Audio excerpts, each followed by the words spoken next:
Bank Indonesia melaporkan atau meminta meminta untuk konsultasi.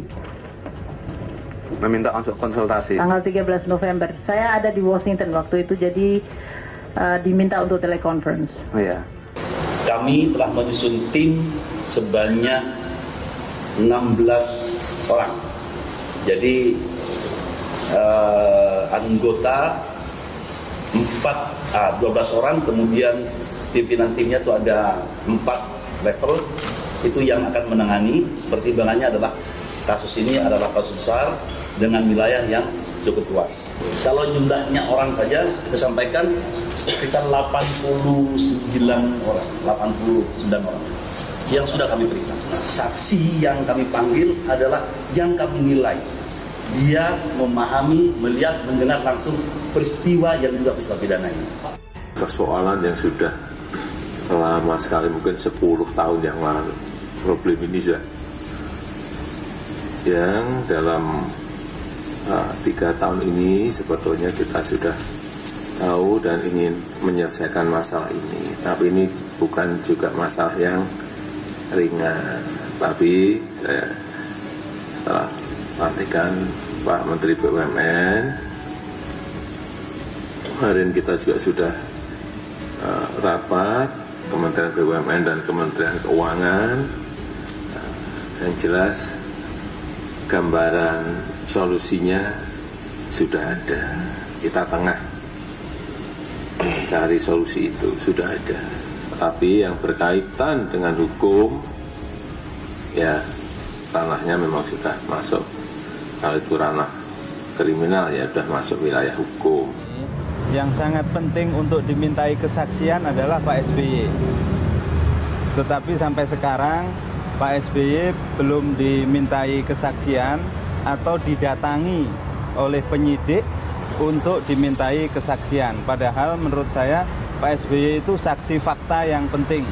Juga Mas Iban. Sebagai reaksi dari terjadinya krisis ekonomi dunia itu, Bapak Presiden Susilo Bambang Yudhoyono melakukan beberapa kali sidang kabinet untuk penanganan krisis.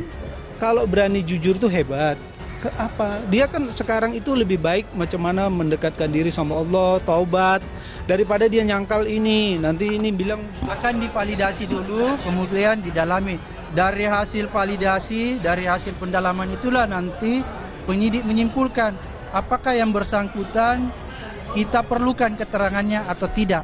Karena jangan sampai misalnya keterangan-keterangan itu baru sepihak, makanya nanti mau di cross check. Kita ini kan negara hukum, kita ini negara aturan.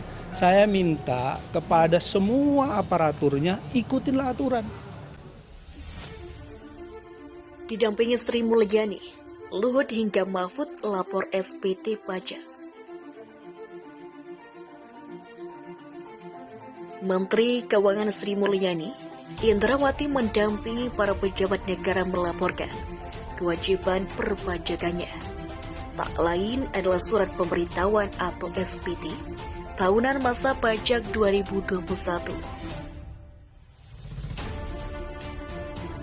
Dalam laporan ini, Sri Mulyani didampingi oleh Wakil Menteri Keuangan Suhasil Nazara, Direktur Jenderal Pajak Suryo Utomo beserta jajaran Kementerian Keuangan.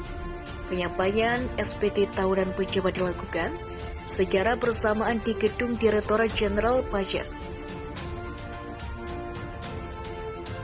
Adapun pelaporan SPT secara serentak oleh pejabat negara ini akan dilakukan melalui online, yakni e-filing, di mana batas penyampaian SPT wajib pajak orang pribadi akan berlangsung hingga 31 Maret.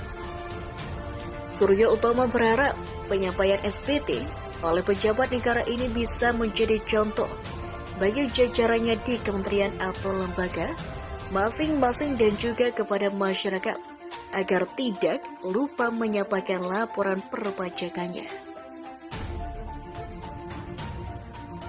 Kami sangat berharap pada kesempatan pagi hari ini kita ingatkan kembali adanya kewajiban masyarakat Indonesia karena kadang kita suka lupa untuk menyampaikan laporan pada saat kita sudah dipotong pajak akal pemberi kerja kita. Karena itu pada kesempatan ini kami sangat mengharapkan penyampaian SPT untuk berikan contoh dan juga dorongan paling tidak jarang yang ada di kementerian atau lembaga telah jelasnya.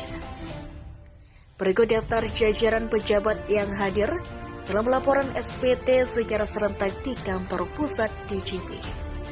Menteri di Badan Usaha Milik Negara Erick Thohir, Menteri Koordinator Bidang Perekonomian Airlangga Hartarto, Menteri Koordinator Bidang Kemaritiman dan Investasi Lubinsar Panjaitan, Menteri Koordinator Bidang Politik, Hukum, dan Keamanan Mahfud MD, Menko Bidang Pembangunan, Manusia Kebudayaan Muhajir Effendi, Kepala Kepolisian RI Listio Sigit Prabowo, Panglima TNI Andika Perkasa, dan diwakilkan Irjen TNI.